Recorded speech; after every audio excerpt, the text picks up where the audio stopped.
Kahit saan, panig ng mundo, ang OWA ay laging kasama niyo. Mapaedukasyon o pangkabuhayan man, ang OWA ay kaagapay ng OFW sa tagumpay. Makipag-ugnayan sa Overseas Workers Welfare Administration, OWA Hotline 833-6992 o mag-text sa 0917-898-6992.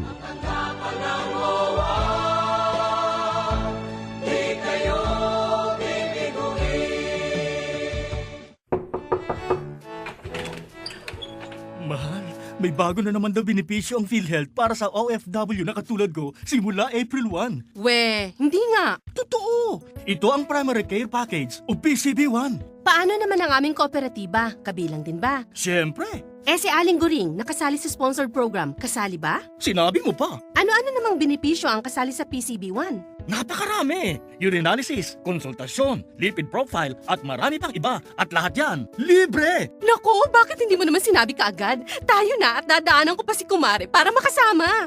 Para sa kompletong detalye, tumawag sa 441-7442.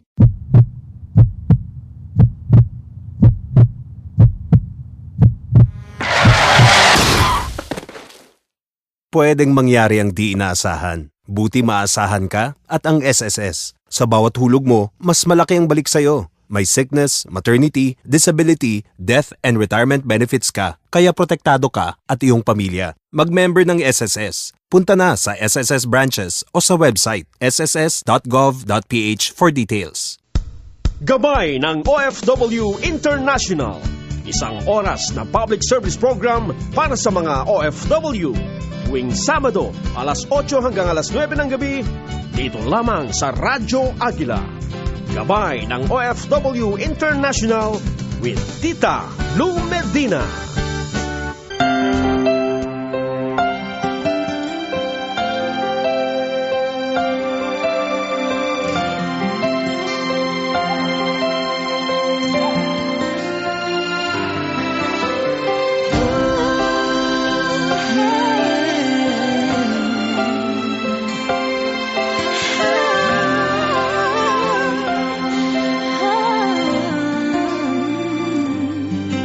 Sa puso, sa isip at sa panaginip, kasama't kapiling kita.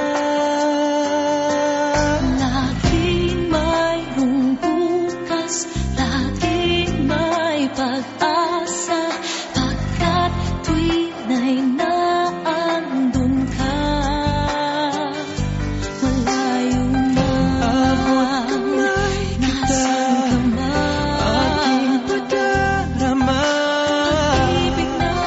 Malayo kasing ganda. darating din ang Hi! Magandang gabi! August 31 ang ating, naku, September na bukas. Kaya pala medyo malamig na, ang bilis-bilis ng panahon. Bare months na.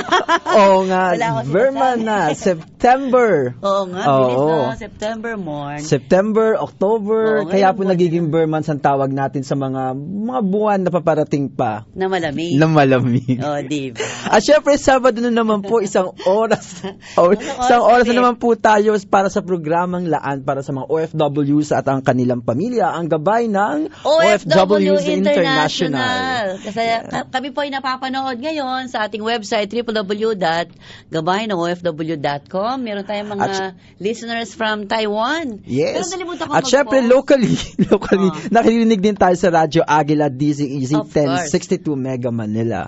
At syempre, naririnig din tayo sa Northern Luzon, Southern Luzon, through sa Southern Luzon DZEL, Quincy. Hindi ko kabisado.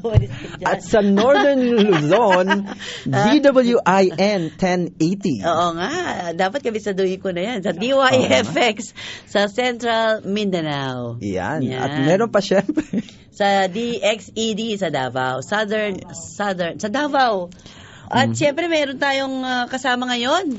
Oo, Last ito, masyado itong mahal ng mga OFWs o yung mga magiging OFWs pa lang. Ay, naku, lagi nila itong binibisita ang website. Oo. Kahit ako nakikibisita ako minsan dito for Diyan no ako kumukuha reason ng at all. research work ko. Pag tinatamad ako magbasa ng dyaryo, exclusive yan, lahat ng balitang magaganda nandyan. Talaga. At sa lahat po ng gusto maghanap ng work abroad, overseas, local. Actually, ito ang pinaka-credible. Isa sa mga pinaka-credible na website pagdating sa mga works. Kasi one thing, pinapublish na nila na yung mga nandito lang, yung mga licensed by POEA. Oo. Tsaka yung mga gusto po niyo magtrabaho sa abroad, mag-apply sa abroad, pero wala kayong pang-placement fee. Meron silang jobs abroad with no placement fee. Pakilala na natin. Sige, pakilala mo na, Tita Lu. Ako naman. Hawak Ayan, mo yung syempre calling kasama natin mula sa kumpanyang Quantum X, yung may hawak ng workabroad.ph. Kasama natin ang Sales and Marketing Officer si Mr. Mark Francis D. Magdamit. Formal-formalan. Oh, Magandang gabi, Mark. Mark, kumusta?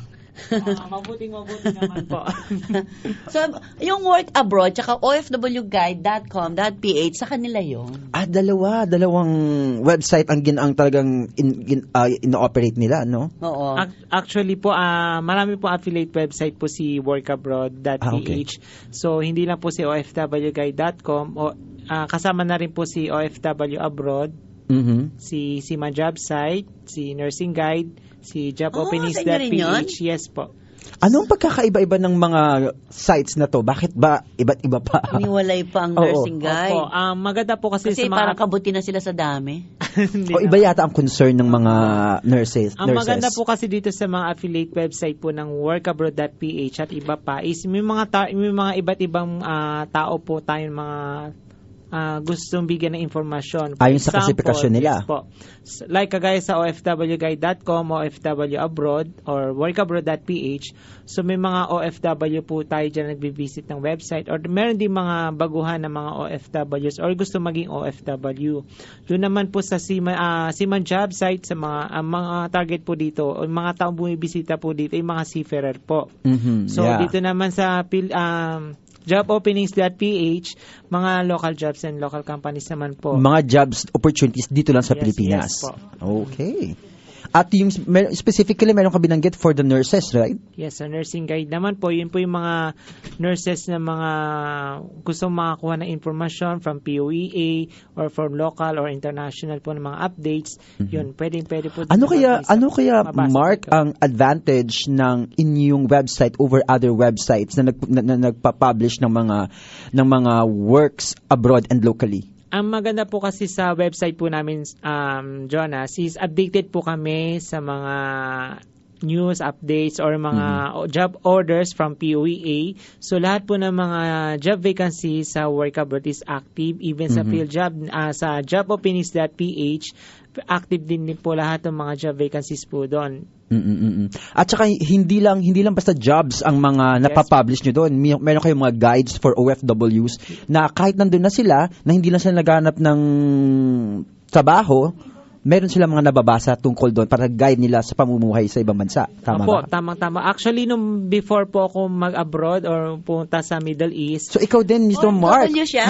Wow. Yun po yung ginamit kong instrument na bilang gabay kung ano yung mga culture, kung ano po yung mga updates or mga happenings and adjustment din po. So, yun po yung nagbigay po sa akin ng gabay para maiwasan ko yung mga na-encounter ng mga yung mga failures na nangyayari sa mga bago. Yes po. O nga, parang hindi mo pa nakukwento yung buhay mo sa abroad, no? Minsan tanongin natin siya kung luhaan ka bang umuwi. Bakit ka natili sa Pilipinas pagkatapos ng iyong pag-alis? Natapos mo ba yung kontrata mo? Actually, hindi ko po siya natapos. At bakit? Kasi ang mahirap po kasi doon po, maraming OFW nagsasabi nito na ang kapwa mo Pilipino ang maninira sa iyo sa ibang bansa. So sa akin naman po hindi ko nilabanan ng kapwa ko Pilipino kasi tayo naman magkakababayan din po. So dumaan ako sa matuwid na landas. At ako'y nakauwi ng maayos. Pilipino ito, dumaan siya sa matuwid na landas. Opo. Okay. Gusto kong ipa-define sa kanya anong dinaanan niya sa matuwid na landas. Ano nga ba bansa yun? Sa Oman po. Sa Oman. First time mo doon? First time ko po. Anong naging work mo naman doon, Mark? Actually, dalawang klaseng trabaho po meron po ako doon. Sinabing sales promo, pero ang trabaho ko talaga doon, HR, marketing, saka maintenance rin sa gabi. Alam mo ang tawag doon, Tita Lu? Slasher. Bakit? Kasi marketing /sales/ Tama po, lahat. opo. Ibig sabihin, hindi natupad yung kontrata na pinirmahan mo? Pumirma ka ba ng contract na may specific jobs? Actually, job position lang naman po kasi yung binanggit. Pero nung before po ko papuntahin doon, aware naman ako na yun ang magiging trabaho ko. Basta nasa office ka lang. Yes, yung sweldo, ganun pa rin. Sa sweldo, ganun pa din po. At saan mo nakuha yung job placement doon? Nagbayad ka ng placement fee? Wala po. Actually, wala po akong placement fee na Okay. binayaran. So, ang binayaran ko lang yung pagproseso ng mga dokumento ko, yung like sa PIDOS. Mga magkano inabot? Actually, kung lahat-lahat, nasa 3,000 lang din kasi kasama na medical. Wow. So, turuan mo nga mamaya yung mga kababayan natin gusto mag-abroad na hindi masyadong gagastos. gumastos. Diba? Kasi, di ba Mark, syempre, yung mga OFWs natin o yung mga magiging OFWs, ang gusto nila kumita. Hindi pa naman kumikita, Tita Lu, nagbabawasan ng pera. Kaya nga, mamaya, kwentuhan mo Kwentuhan sila, natin turuan mo yan. sila paano mag-apply abroad, na konti lang ang babayaran, 3,000 na, nakaalis siya. Pero tanungin natin din siya, mamaya, bakit hindi niya natapos? Tinapos. Kontrata? Bakit kaya? Oo nga, kasi mo tingnan natin hindi basahin ang ating Forex. 13 minutes after 8, babalik tayo sa ating foreign exchange rate. Magkano ba ang palitan ng piso sa dolyar? Tumataas ang dolyar. Oo nga, dapat lang. Para good news yan para sa mga OFW. Yeah, good news for the OFWs. Yes, sandali lang. Panig ng mundo, ang OWA ay laging kasama niyo. Mapaedukasyon o pangkabuhayan man, ang OWA ay kaagapay ng OFW sa tagumpay. Makipag-ugnayan sa Overseas Workers Welfare Administration, OWA Hotline 833-6992 o mag-text sa 0917-898-6992.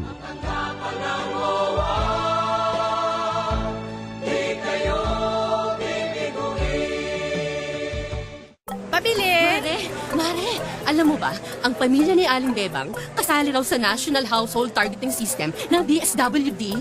Ano yun? Ito yung talaan ng mga pinakamahihirap na pamilya na bibigyan ng PhilHealth coverage. Di ba mahirap din naman tayo tulad nila? Ba't di tayo kasali? Oo nga no.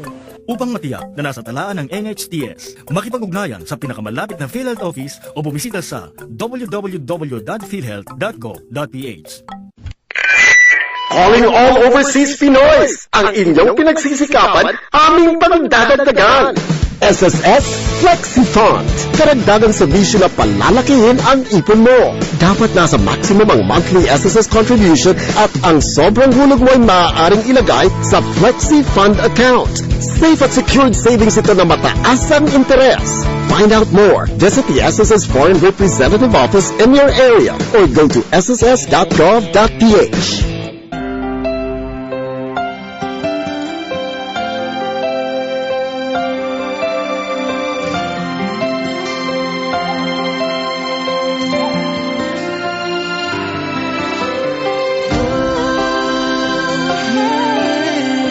Okay, balik tayo sa programang Gabay ng OFW 15 minutes after 8 o'clock time, brought to you by PhilHealth.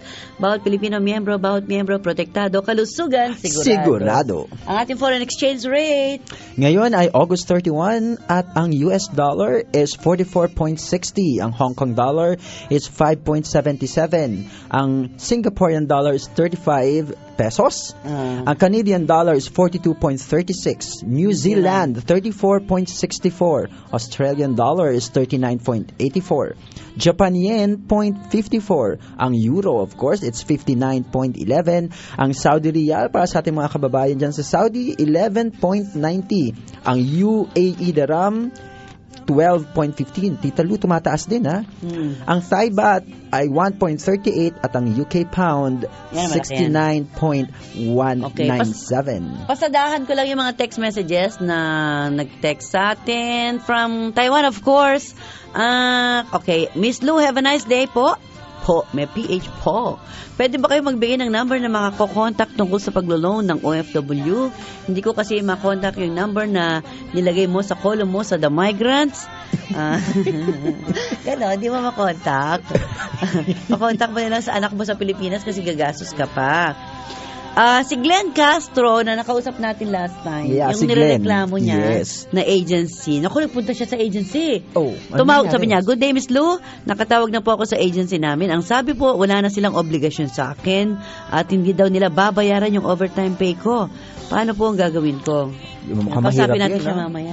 Di ba sabi ni Admin Kakdak, tutulungan siya? Tutulungan siya. Basta pupunta siya doon sa Saka agency. hindi pwede yung Tita Lu. Walang obligasyon. Pina-overtime mo. Oo nga. Meron obligasyon. Dapat tulungan man lang siya na maklaim yung overtime pay. Isa pa, good day, Miss Lou. Tanong ko lang kung ano ang mga requirements sa pagkuha ng membership card sa OWA. Dito po ako sa Taiwan. Pag-uwi ko po sa Pinas next week, kailangan ko po yon para mabigyan ako ng visa pabalik dito.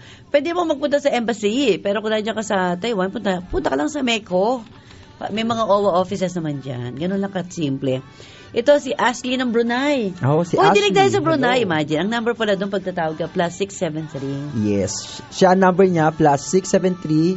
Podcast ba natin? Sige. 895-1961. Ba't mo alam? Siyempre, nababasa ko nari dito. Nandiyan rin pala siya. Yeah. Good evening po. Ashley po ito ng Brunei, Darussalam. Nandito po ako sa Brunei. Ask ko lang po kung ako ay may tindahan na sa Pinas at gusto kong dagdag na puhunan at gusto ko sanang gawing grocery, magkano po pwede nating ma-loan sa OWA?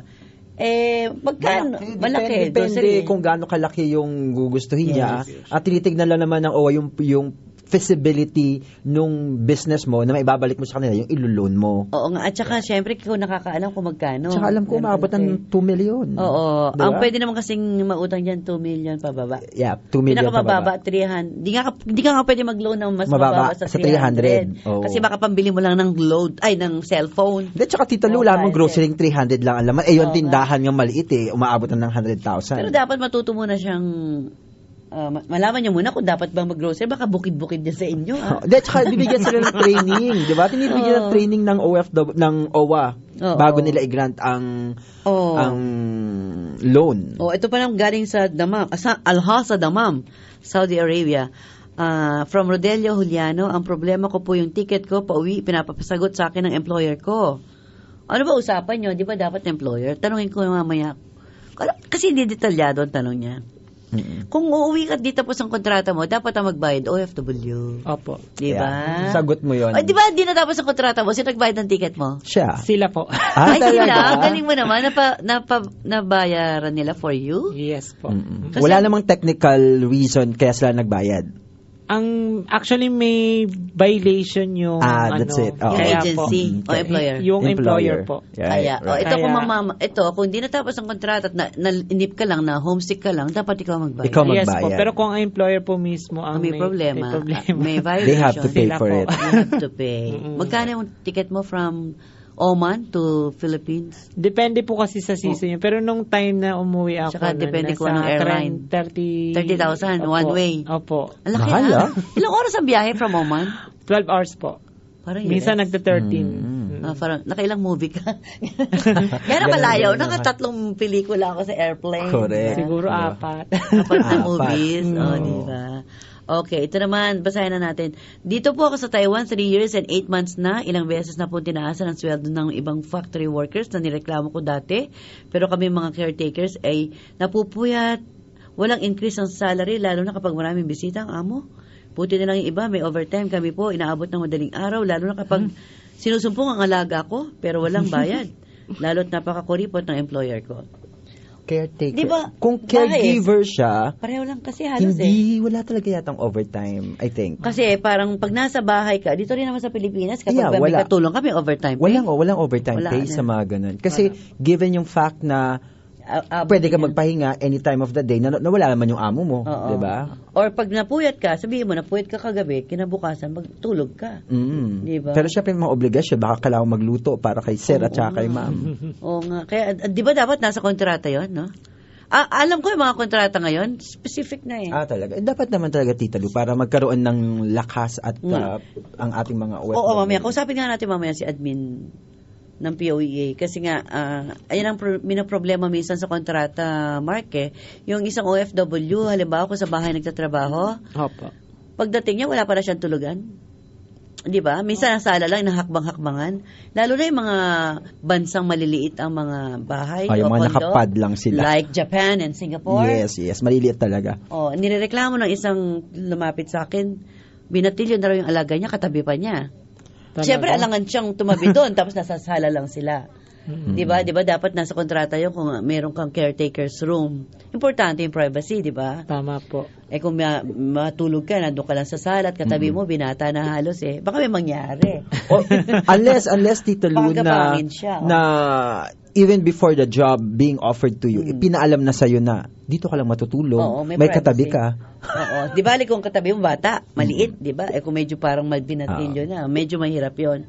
Kaya yung mga bagay na yan, lalo na kung ang bahay ng employer mo, napakaliit lang, di pala kayo kasya, kung saan ka lang hihiga sa sofa, hindi rin maganda.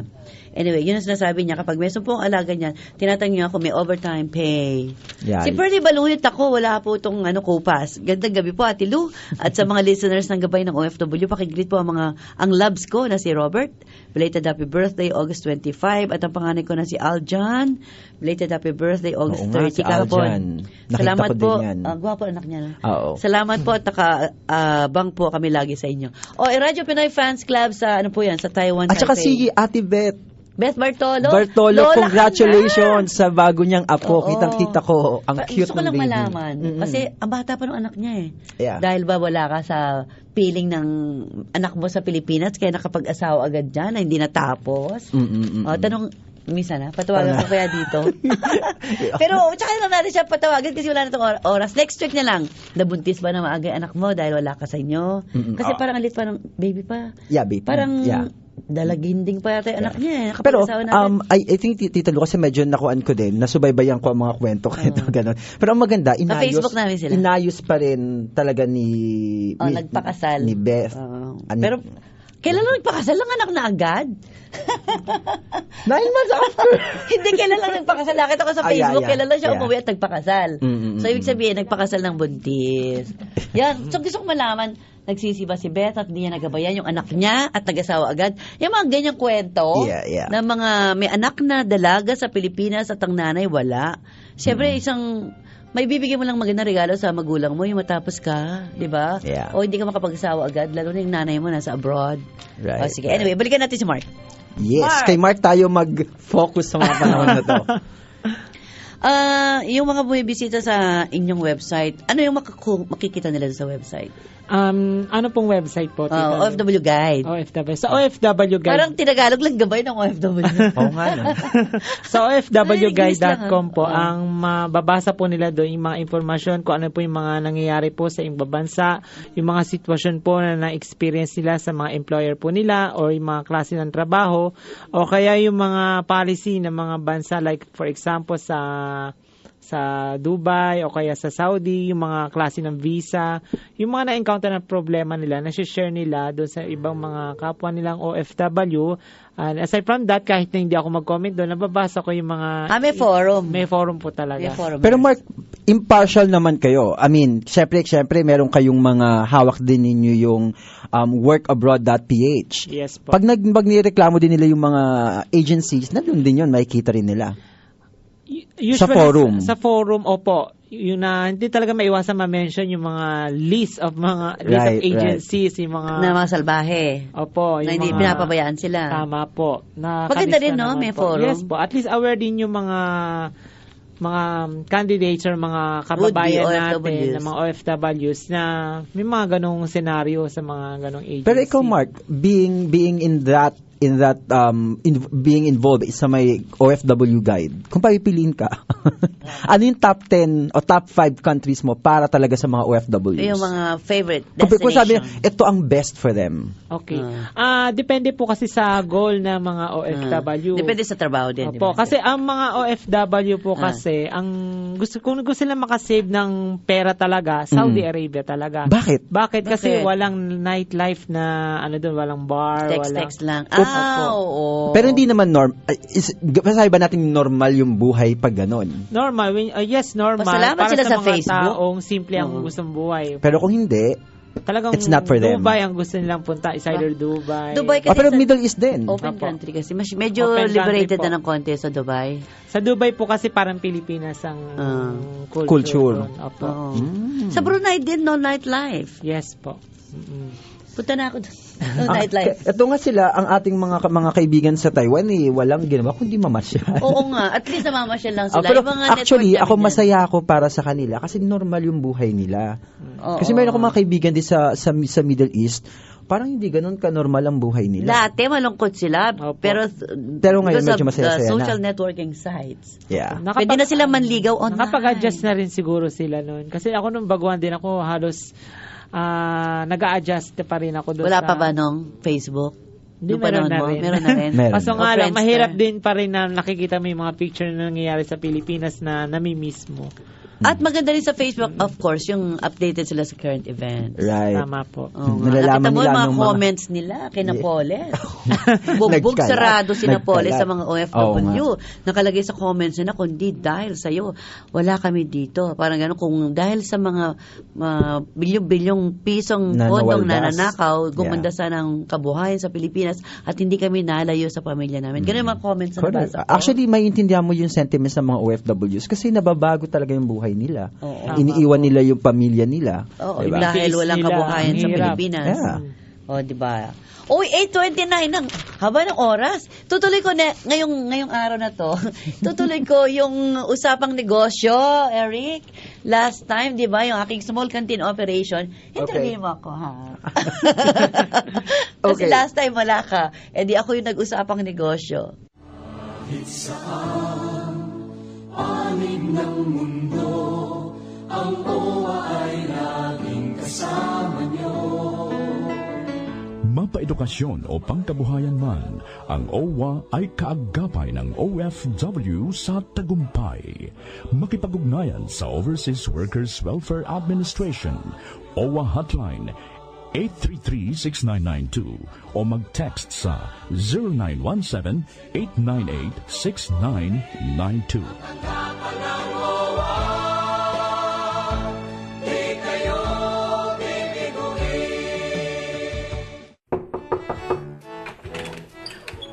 Mahal, may bago na naman daw benepisyo ang PhilHealth para sa OFW na katulad ko simula April 1. Hindi nga. Totoo! Ito ang Primary Care Package o PCB1. Paano naman ang aming kooperatiba? Kabilang din ba? Siyempre!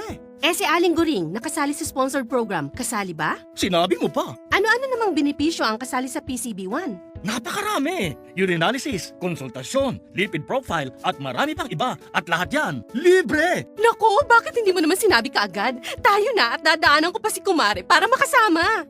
Para sa kompletong detalye, tumawag sa 441-7442.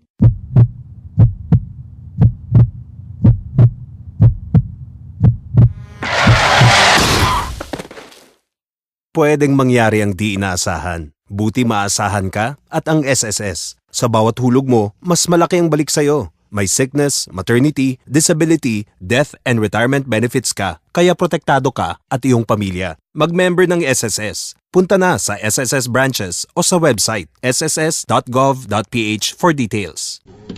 Usapang negosyo para sa mga OFWs na gustong kumita habang nasa abroad.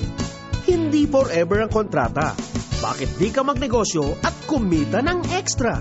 Narito ang mga taong tutulong sa iyo kung paano. Pakinggan dito lamang sa Gabay ng OFW International.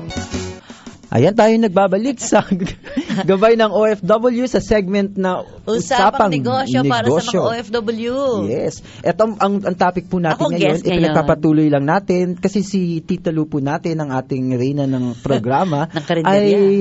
Reyna ng karinderya. Meron po siyang sariling karinderya. And you're saying na last week, pag-usapan namin yung tungkol sa permits, kailangan kumuha ng permits, DTI, dapat meron kang City Hall permit, maraming fees, depende ang fees sa size ng inyong tindahan. Right. At ang pinaka-importante sa lahat yung location. Oo. When you say location, Tita Lu, ano ba yung dapat mga considerations? Siyempre kung saan maraming tao, kagaya yung sa akin, sa bus terminal, kaya lang sa hanap ng location, dapat mag-research ka rin. Dati-rati, yung biyahe sa amin, halimbawa Quezon, like in Mulanay, Quezon, napakalayo pala ng Mulanay. Apo.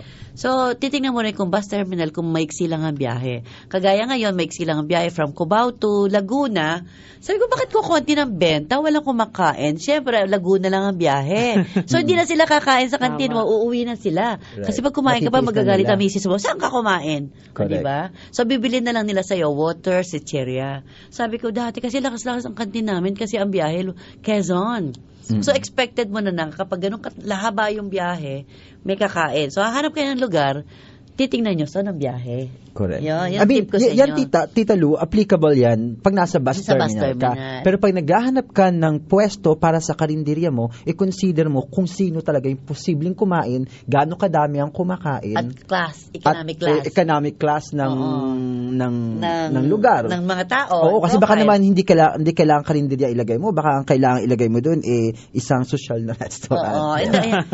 Dapat yung market, yung target market, malaman mo kung ano ba itong mga tao dito, mapera ba, may pera, mapambili, naglalakad, may kotse, may parking. At inaalam pati schedule ng buhay nila. Yes. Nandiyan ba sila ng panggabihan, pangumagahan, para alam mo din kung kailan dadami ang pagkain mo. Tapos ang click doon ngayon, ang katabi ko, meron silang 5 pesos na coffee. So alam mo ang market doon, hindi A. O di C, D, F, G, H, I, J. Pangmasa. Masa talaga. Kasi nakapila sila doon sa 5 pesos na, alam mo yan, vending machine. Tita Lu, the fact na nasa bus terminal, mabilisan din. Mabilisan. At syempre, yun yung mga nasa yung economic class nun nasa masa talaga. Tsaka consider mo rin na yung pasahero lagi nagmamadali. Minsan ma-order, hindi maubos. Kaya dapat meron ka naka-ready. Nakapack na. Or luto na turo na lang. As in, turo-turo talaga. So, ibig sabihin ni Tita Lu, nag-respond lang according to the market na meron ka sa isang lugar. Yun. Ikuno-consider po. Importante po ang location kasi minsan ito na po ang pinaka-key ng success ng business. Kasi kahit po napakasarap ng inyong luto, ng inyong pagkain, nasa bukid ka naman. Nasa bukid ka, wala sa market, hindi ka pupuntahan. Basta may tao. Tapos itingnan mo yung mga tao, kung social ba yung mga tao dito, mayaman ba, walang pera, gano'n. Correct. So, wag naman walang pera kasi wala rin pambili. Walang pambayad. Ang problema ko lang, ang dami na gumaya doon sa negosyo. Since maraming kumakain, 5 na yata kami. Lahat sila, ganun din ang negosyo. Pero, siyempre, kailangan ibahin mo. Ay, uso daw ngayon, 20 log. 20 pesos, may itlog na maliit, kanin, at sinangag. Longganisa? Longganisa. Oo, sabi ng friend ko, bisa magiging guest natin siya. Culinary graduate consultant. Talaga culinary siya para sa 20 log. Sabi niya, Lu. Kasi sabi ko, ang kukuripot ng mga tao dun sa area namin, imagine 35 na yung budget meal ko, tinatawaran pa ng 20. Sabi ko, makahati yung kantin kapag 20 kasi malaki kasi yung renta ko, yun ang problema ko. Mas maganda kung nandun ka lang sa harapan ng bahay mo, sa taas ka nakatira, gawin mo lang ng kantin sa baba. At Tita Lu, importante yun kapag naghanap tayo ng location, i-consider po talaga natin yung rental. Kung kakayaning maibalik. Alimbawa, kung isang buwan mo sa renta mo 10,000, kailangan in 1 week bawi mo yun. Otherwise, malamang lugi ka. Kasi yung next 3 weeks mo, dapat kumikita ka at ibabalik mo yung tubo, yung akuan mo. Yun ang mahalang, kasi Cubao, mahalang renta doon, tsaka, yung mga katabi namin, maliliit lang yung space nila.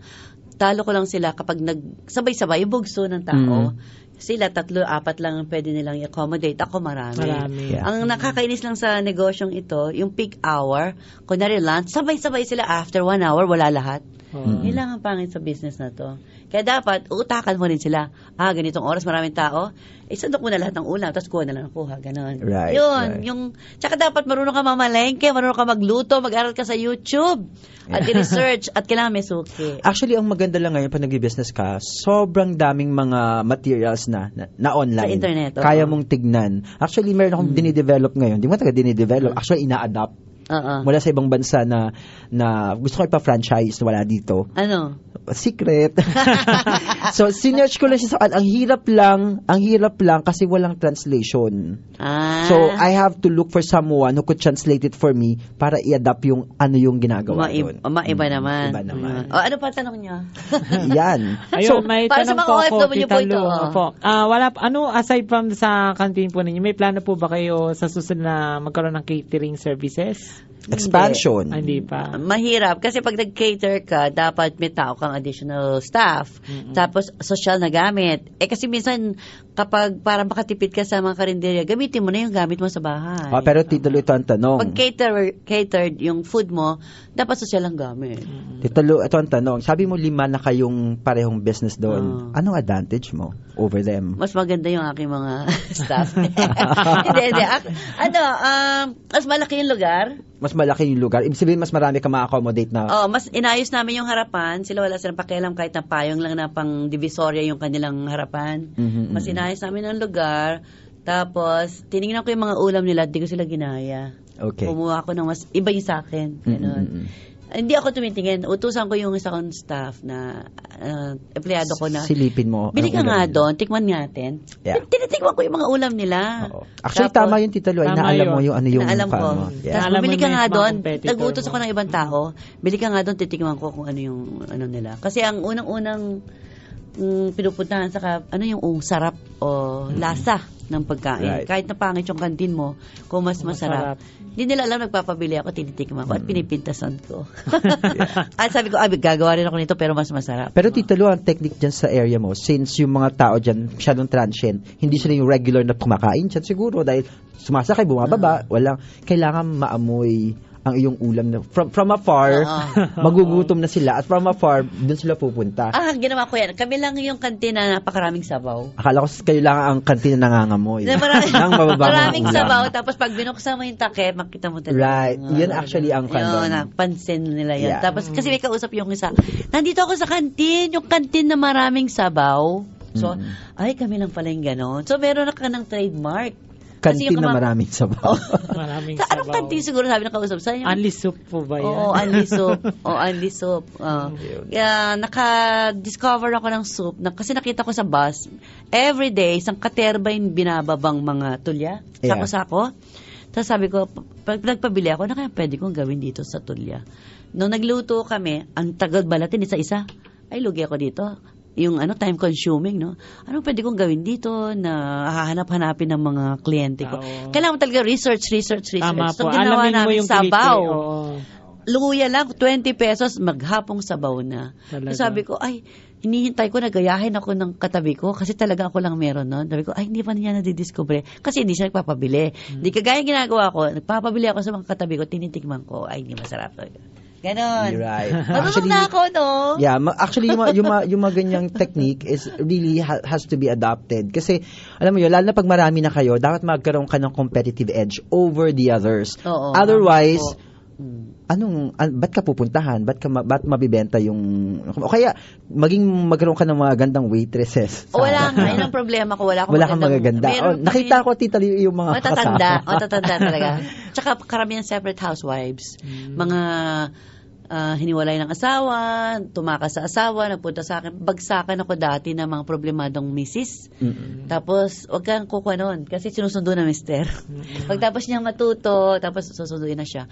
Mas maganda yung byuda, matanda, at walang ka-textmate. Yun. Ganon. Kasi meron akong empleyadong bata. Oras, tatago sa CR, lagi na sa CR, may kausap sa CR. Right. Napupuwet sa Buti hindi nahulog kaka-text. sa bowl yung kanyang Ay, cellphone. muntik na. Tapos gabi na, may kausap pa. Ganun. ang Habang problema nagsiserve, may kausap din. ko. Hindi, kasi bawal na ang Bawal. cellphone. Kino-confiscate ko ng ganong oras. Tapos Mabuti binibigay ko rin naman. ulit. Baka mamaya mahalo sa sabaw yung cellphone. Actually, Tito Lu, maganda yun. No? Kahit maliit lang po ang ating karinderya o ating business, mag-develop lagi tayo ng rules para na-observe ng ating mga... Kasi makikita mo pag merong formality in some way. Oo. Diba? Palimbawa, yung katulad mo, hindi mo sinabing bawal lang mag-cellphone, mag-text habang nagsiserve. Binibigay ko siya kanila pag hindi na peak hour. 2 to 6. O, yan 2 to 4. Tapos, yun, mamalengke kayo mag-isa. Ay, Right. dapat matuto kayo mamalengke. Hindi mo lahat ipagkakatiwala sa isang tao lang. Correct. Napansin ko kasi yung dati ko namamalengke, lagi siya may bagong damit, may bagong tsinela. Sabi ko, saan niya kinukuha ang pera? So, nag-isip-isip ako, hindi niya alam. Nagpunta ako budget mag-isa sa mo. palengke. Sa budget mo, nakukuha yung... Masarap sa palengke. Dati hindi ko type sa palengke. Amoy pa lang, di ba? Kasi hindi naman yung farmer's market na medyo okay. Ang Q-Mart medyo pagpasok mo talaga umaalingasaw. So, ang saya pala sa palengke. Lalo marami kang barkada. Tama. Para kang politiko na lahat, tinatapik-tapik mo, tapos may discount ka. Na-enjoy mo na, Tito Lu. Na-enjoy ko na talaga, kaya ito ang disadvantage, nakakapangit.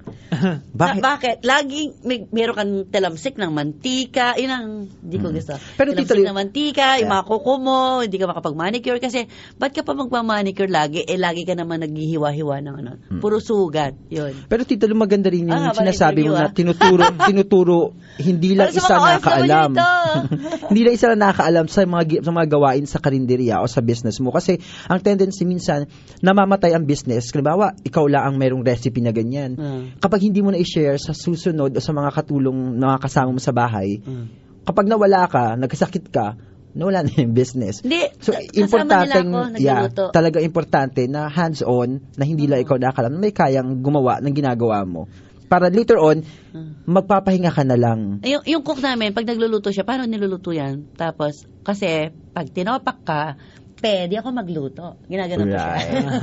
Right. Kasi magaling siya maggata. Hindi ako marunong masyadong maggata. Tapos nanonood ako. Pinag-aaralan ko talaga, bakit mo gusto mo matuto? Para kapag tinopak ka, hindi mo ako mapapagmalakihan. Ganon. Paramdam mo sa tao mo na kahit wala sila, mabubuhay ka. Right. O hindi yung tinetretan ka agad. Kapag bumali na bumali, tapos absent, may mga ganyang, ay naku, yun ang problema sa karinderya, yung bali ng bali, tapos absent bigla na walang pasabi. Parang ano yan dapat meron kang advance notice kung hindi ka papasok. Right. Inaasahan mo siya tapos bigla na lang di papasok. Yun ang mga problemang lumalabas sa food business. Pero wala po lugi. Libre na pagkain mo. Pagkain ng aso mo, libre lahat. Libre lahat. Kasi walang tapon. Nasama na doon yung pagkain ng pamilya. Oo. Diba? Tsaka siya, pitipid na rin yun dahil isang lutuan para sa kuan. Pagsala na yung sama yung pamilya. Nakakataba lang. Ang maganda doon, yung pamilya, maraming variety ng pagkain. Nakakataba lang yun lang. Pag nagda-diet ka, hindi ka pwede hindi maiwasan. Hindi maiwasan kasi titikman mo eh. Lahat tinitikman ko pag bago luto. Lahat. Yeah. Kailangan. So, pag may bibili, lalo ng friend ko, di masarap to, ito na lang. Talaga sinasabi ko, di masarap yan, di masarap yan. Sinasabi ko, minsan pag may bibili, anong gusto mo? Healthy, not healthy, healthy, not healthy. Masebo, pag matanda ang lalapit, ito po isda, ito po gulay. Healthy, not healthy. Pag alam kong fit naman siya, ito pwede sa'yo. Talaga sinasabi pero ko. titulo maganda yun. Kailangan PR ka.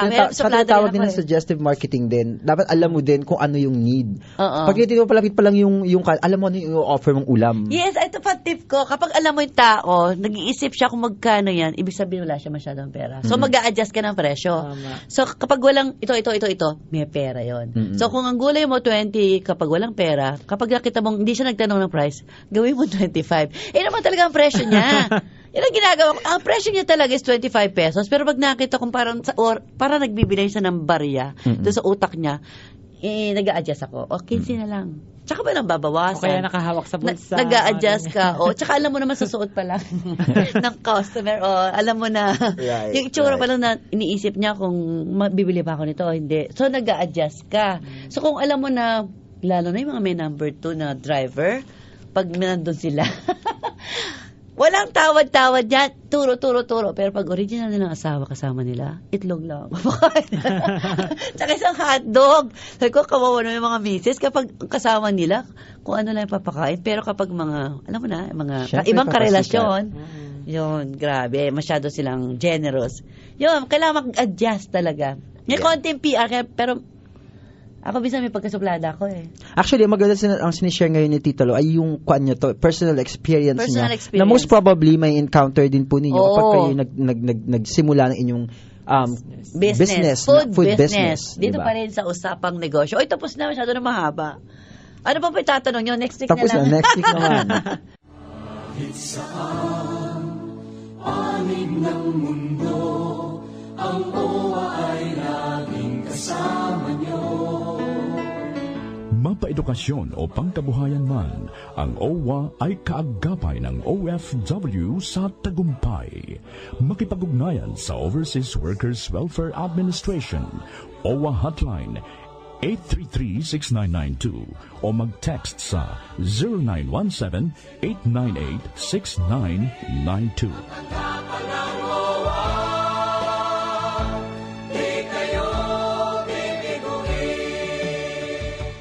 Pabili! Mare, alam mo ba, ang pamilya ni Aling Bebang kasali raw sa National Household Targeting System ng DSWD. Ano yun? Ito yung talaan ng mga pinakamahihirap na pamilya na bibigyan ng PhilHealth coverage. Di ba mahirap din naman tayo tulad nila? Ba't di tayo kasali? Oo nga no. Upang matiyak na nasa talaan ng NHTS, makipag-ugnayan sa pinakamalapit na PhilHealth office o bumisita sa www.philhealth.gov.ph. Calling all overseas Pinoys! Ang inyong pinagsisikapan, aming pagdadagdagan! SSS Flexi Fund. Karagdagang serbisyo na palalakihin ang ipon mo. Dapat nasa maximum ang monthly SSS contribution at ang sobrang hulog mo ay maaaring ilagay sa Flexi Fund account. Safe at secured savings ito na mataas ang interes. Find out more. Visit the SSS Foreign Representative Office in your area or go to sss.gov.ph.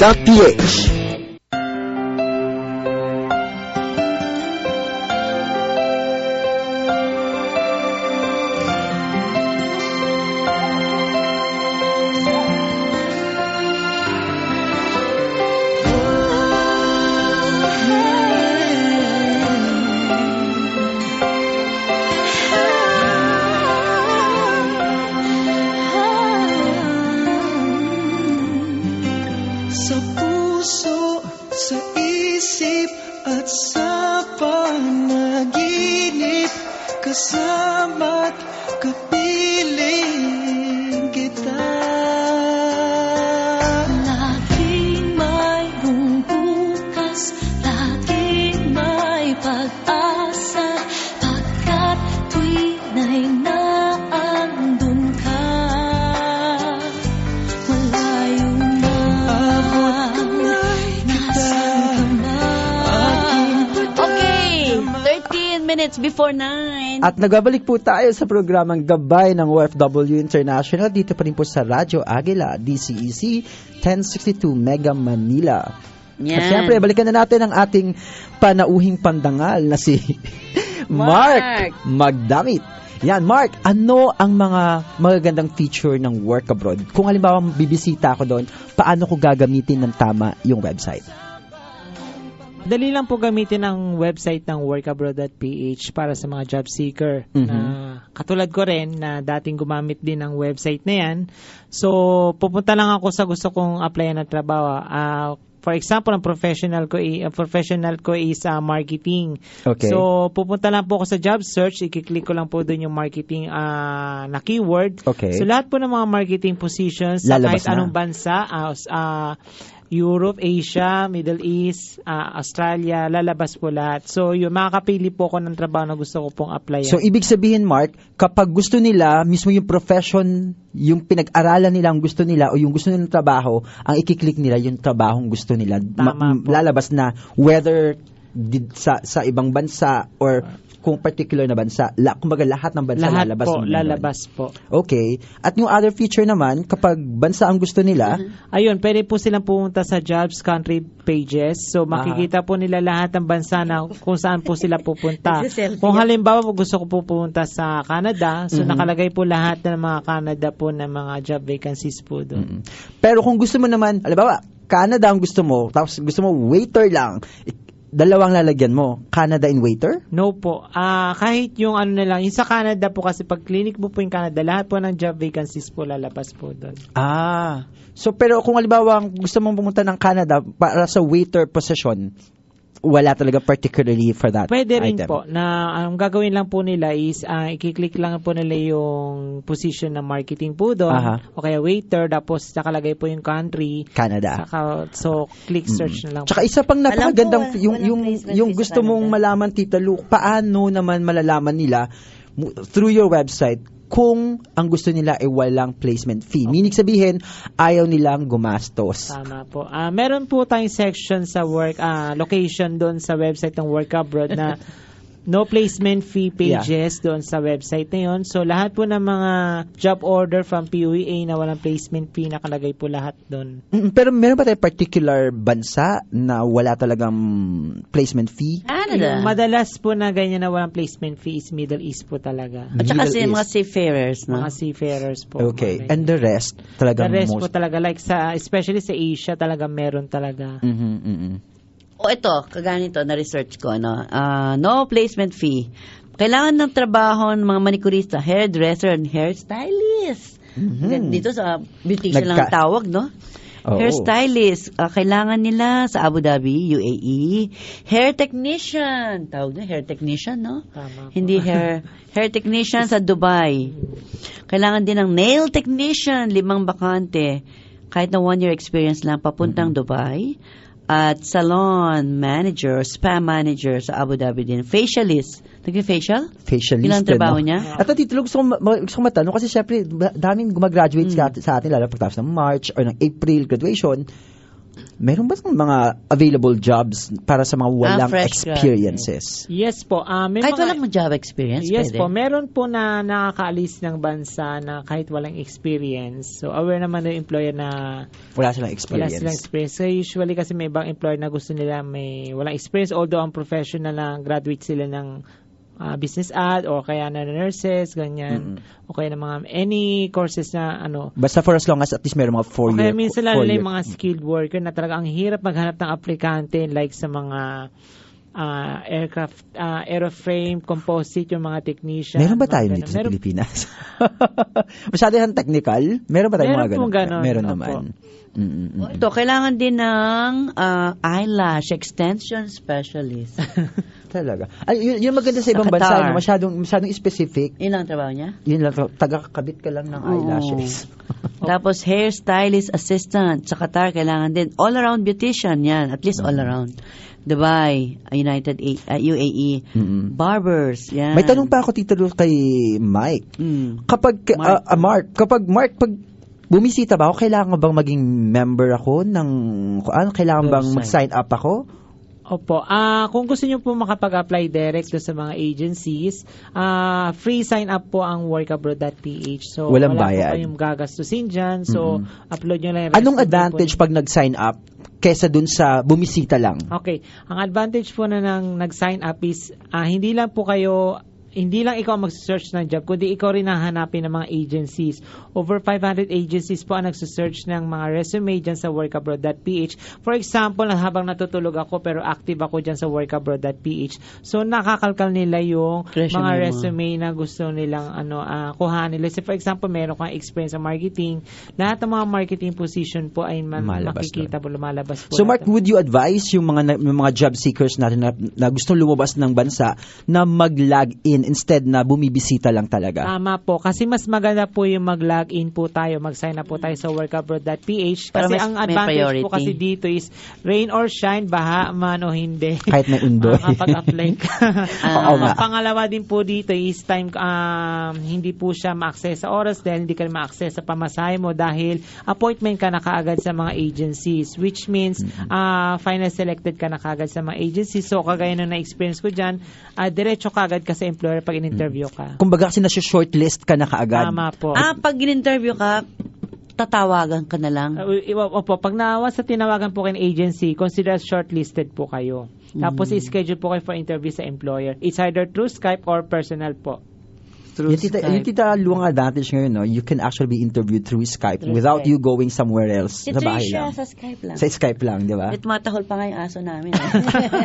Habang kinakausap siya, nagayos lang siya, nag-makeup ng konti, nagdamit, pero naka-short yun sa bahay. Ganito na ang kuha.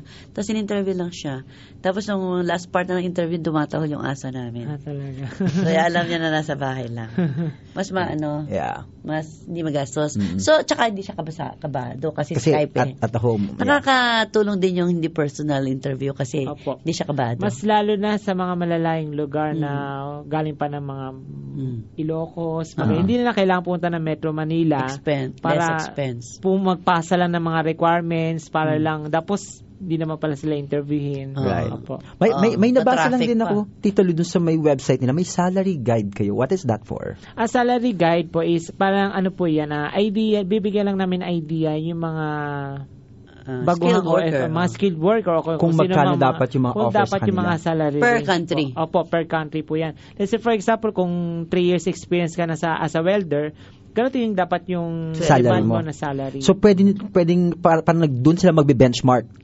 Tama po. Meron po tayong basehan. Kasi mahirap naman po tayo na hindi natin alam yung culture sa ibang bansa. Tapos, pagdating mo doon, wala kang idea sa sweldo. Ugali ng... Ang hirap naman na.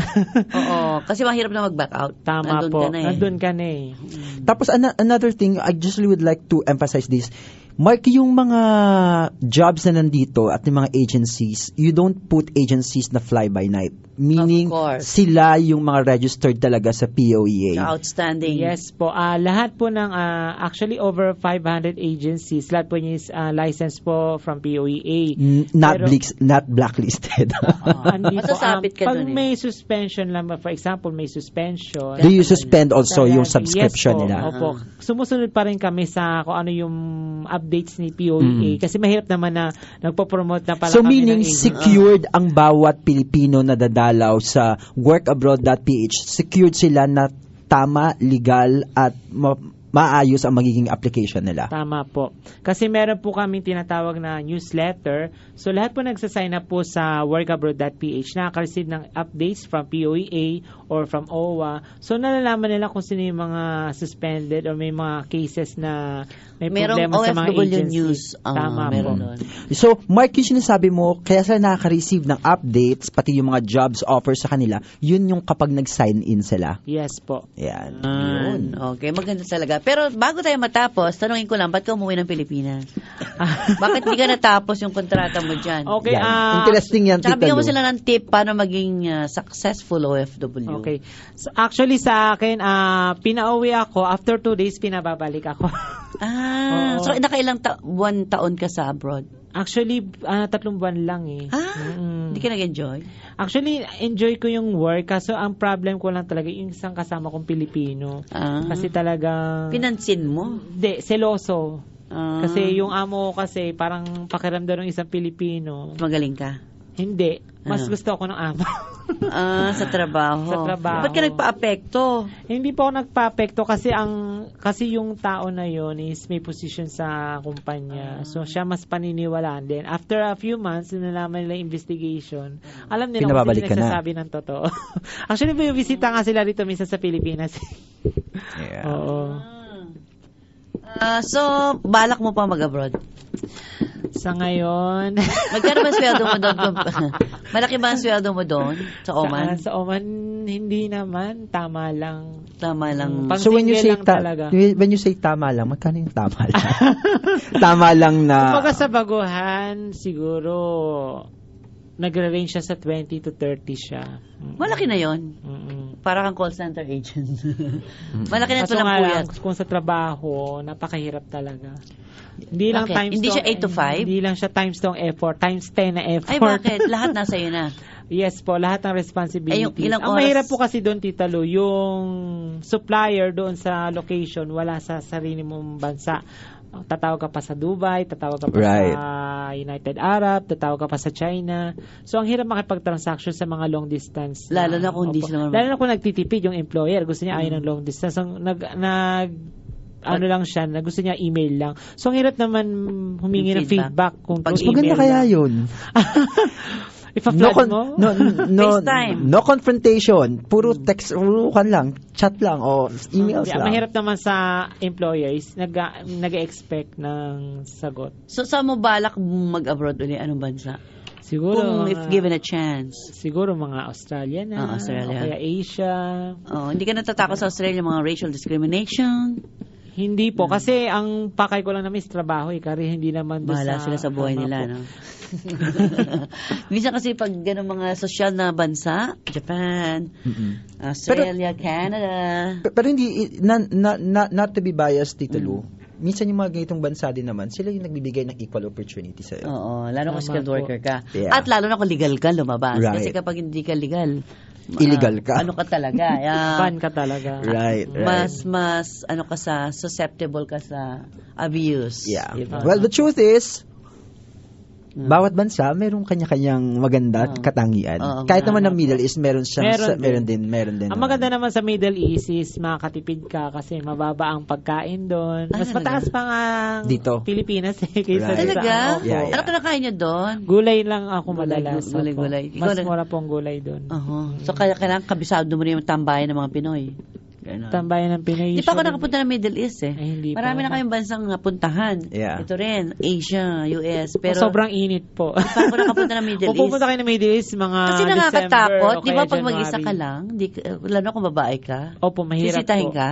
Opo. Kasi merong hindi maiwasan sa mga sa Middle East na may mga halo kasing Baluchi ng iba doon. Baluchi. So, kasi Baluchi, half Arabian, half Pakistani, may mga ganun. Kasi Hindi kung sila kala ko puro- baklush. Hindi po. Baluchi. Sanay na ako sa mga baklush. Mahirap po kasi sa babae po talaga. Kasi meron akong kasamaan dati na babae na pag hinahatid mo siya, ang dami nagkakandarapan ng mga tao doon na Baluchi na isasakay lang siya ng sasakyan para ihatid sa kanila. Mahirap naman kasi, syempre, Baka ma-taken kayo. ma-taken siya. Taken away. Ay, alas 9, no? Diba? Mabilis ang oras, Tito Lu. Oo nga. O yan, sige po, napag-usapan natin paano yung small canteen operation para sa mga OFW na gusto magnegosyo. At siyempre, yung karanasan ni Mark sa Oman. At ano ang may offer ng workabroad.ph na website para sa mga gusto mag-abroad. Ang dami-dami na naming na-offer. At meron doon mga trabaho sa abroad na walang placement fee. Magpunta lang kayo sa www.workabroad.ph. So, hindi wala na nang .ph, wala na .ph. po. Yeah. Workabroad.ph. Meron silang mga advertisement sa mga taxi. Yan, Yes nakikita po. ko rin. Malalaki. So, Marami wala- pa wala- pong mangyayari sa mga susunod na Yan, makabanata daw. Ang maganda lang dito, Tito Lu, wala nang lusot o wala nang reason para sabihin mong hindi ako pwedeng mag-abroad, wala akong opportunities, wala akong pambayad. Marami talaga. At least ang workabroad.ph is actually offering you a Everything. non-placement Nandun na nga, employment. spoon feed na nga sila. Ano? Mm. Uy, salamat sa inyong lahat. Siyempre sa ating kasama si Eric, si Quincy, na busy-busy sa kanyang boyfriend na taga-Canada. Nasaan na? Kano ko Tapos si Tita Lu Medina at siyempre kasama pa natin Si Jonas Rivera. Sa mga taga-Taiwan po, yung ating archive broadcast, www.gabaynaofw.com. Kasama pa rin natin si John Paul Musa. Maraming salamat. Have a nice weekend, everyone. Magandang gabi. Bye. Saan panig ng mundo, ang OWA ay laging kasama niyo. Mapaedukasyon o pangkabuhayan man, ang OWA ay kaagapay ng OFW sa tagumpay. Makipag-ugnayan sa Overseas Workers Welfare Administration, OWA Hotline 833-6992 o mag-text sa 0917-898-6992. Di kayo